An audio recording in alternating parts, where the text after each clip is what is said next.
Voici un jeune capitaine de 35 ans qui fait trembler la France, les États-Unis et leurs alliés. Pourquoi? Parce qu'il ose dire non à l'impérialisme et oui à la souveraineté africaine. Et aujourd'hui, sa vie est en danger.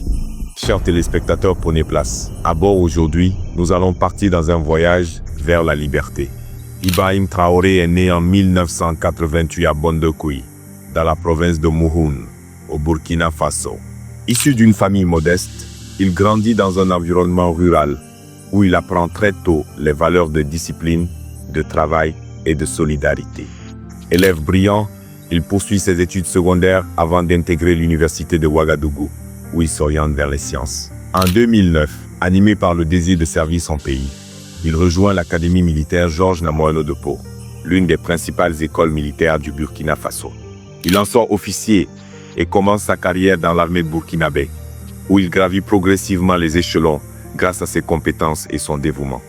Au fil des années, Ibrahim Traoré participe à plusieurs opérations militaires contre les groupes armés terroristes sévissant dans le pays. Il acquiert ainsi une expérience de terrain précieuse, tout en gagnant l'estime de ses pairs pour son courage et son leadership. Devenu président du Burkina Faso en septembre 2022, après un coup d'État contre le lieutenant-colonel Damiba, le peuple l'a acclamé comme un héros. Pourquoi? Parce qu'il a promis de libérer le pays des groupes terroristes et de se débarrasser de l'influence française. À peine arrivé au pouvoir, il chasse les troupes françaises, ferme les bases militaires, rompt des accords coloniaux, étend la main à la Russie, à la Chine et aux autres partenaires non occidentaux. Il dénonce la France-Afrique, accuse la France d'alimenter le terrorisme dans le Sahel et renforce sa coopération avec le Mali et le Niger.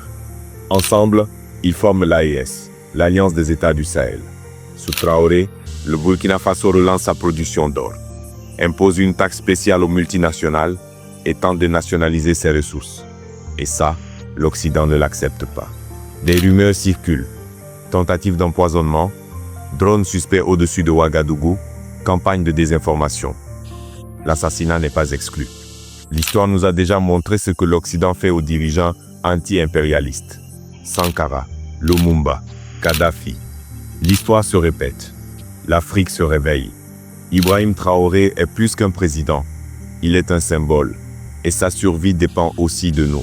Partage cette vidéo, expose la vérité et restons vigilants.